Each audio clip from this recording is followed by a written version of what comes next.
So, I'm doing these videos to talk about the song by song and sort of my memories of the songs, because obviously I probably have more of them than you do.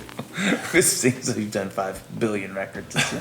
But I'm curious, when you think about the record, are there moments that you have with the song? Are there any things that stick out to you, song-wise or memory-wise?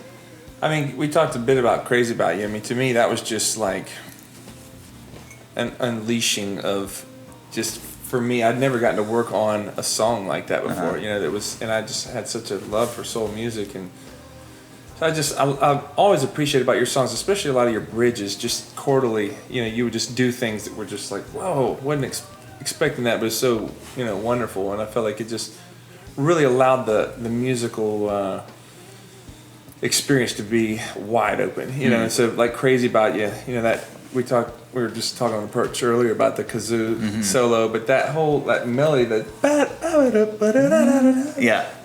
kind of like, it's fun for me. I was just thinking about the different influences for me musically. I remember that melody, we used to have this little, it was like a teaching tool. It was like about that big, about the size of a shoebox, and it had these different colored blocks on top, and you could put different combinations of them, and depending on the combinations, it would teach a child basically like percussion, and then it would say that, and it would go ding ding ding ding ding ding.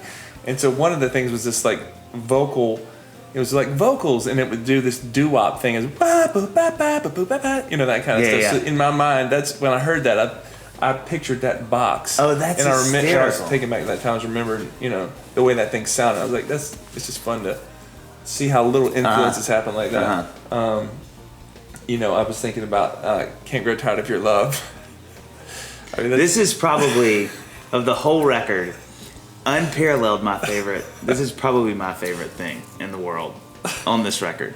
So, I've always loved the acoustic guitar, and not many people will let you play a solo on their album, Anyway, so I got Dave Wood, play a solo on that song. So, I mean, that was Jackie Street. Oh, yeah. That, who's actually Scott and Jackie, passed now, but Scott Williams on drums. I was just feeling that groove really hard. So the solo came, and I was just feeling it so hard. And I remember I was sitting just across the way on the edge of my seat, and like I was hitting this kind of bend on the acoustic, and bending on an acoustic, those were like 13s, I think. Oh yeah. So they're hard to bend, and so I really went for this note on it,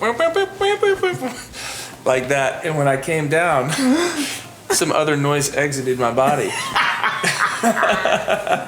Which just happened to be a very musical note from my sphincter. It was, it's completely on beat, and it was, I think I slid it maybe 20 milliseconds. Barely, a very small amount. And it just happened to, come out, and it actually sounded like a Wurlitzer note. And so the whirly note goes, burr-derp. But the first of the three. But the fart goes burp. So if you listen to that song, it's like that. Amazing. And we laughed. I remember sitting there, and you had the phones on, so you didn't. I remember you didn't hear it. Like, you literally, and you got done with the take, and I was like slapping my leg laughing. You're like, what? And I was like, you just farted during that take. And you're like, what? And I was like, yeah. You're like, I don't, and you started laughing. I don't know, dude. I was just feeling it. And then we went back and laughed. I think that's probably the hardest we've ever laughed in the studio, because we couldn't get over the fact that it was in time and that it was in tune. And you tooted in time and tune. That was killing me. Yeah, that's one of my favorite memories. Amazing. Yeah.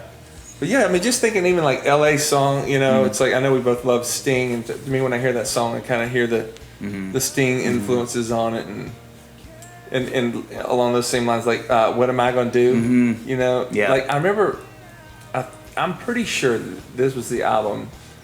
Like my dad had that old Jazzmaster, Fender. And that's right. And I always thought it was a piece of junk. And it literally was under a bed for maybe like 7 years and never got used. He had given it to me.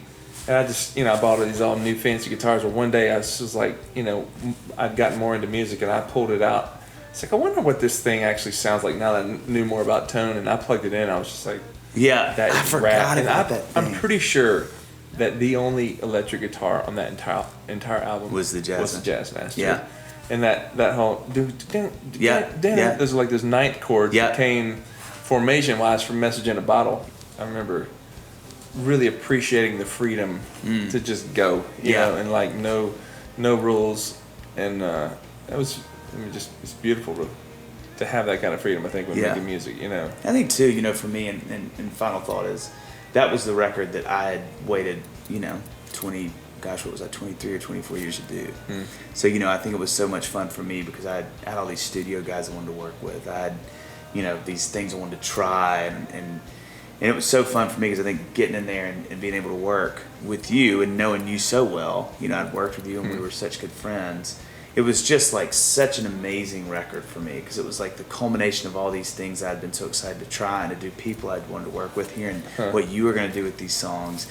And I think when I listen back to it, that I still feel that. I still feel that excitement, that moment in my life where I was like, this is my first thing. There's a lot of vigor in the music. So much, I've so much. Definitely felt that. Yeah. And Calvin and Dan, good grief, my gosh. And Shive. Yeah. Just incredible. Yeah, and thankfully, I think, you know, with you helping picking songs, all that stuff, I think, you know, your fingerprint and what you do so well is so, I mean, it's all over that record, you know, and I think it needed to be because I was still so clueless and still am. But I think even at that point, especially at that point, it was so cool to see, you know, I can just hear those decisions and stuff made throughout. But thankful for that. That was fun, man. That was a good time. Yeah, man. Amazing. Yeah.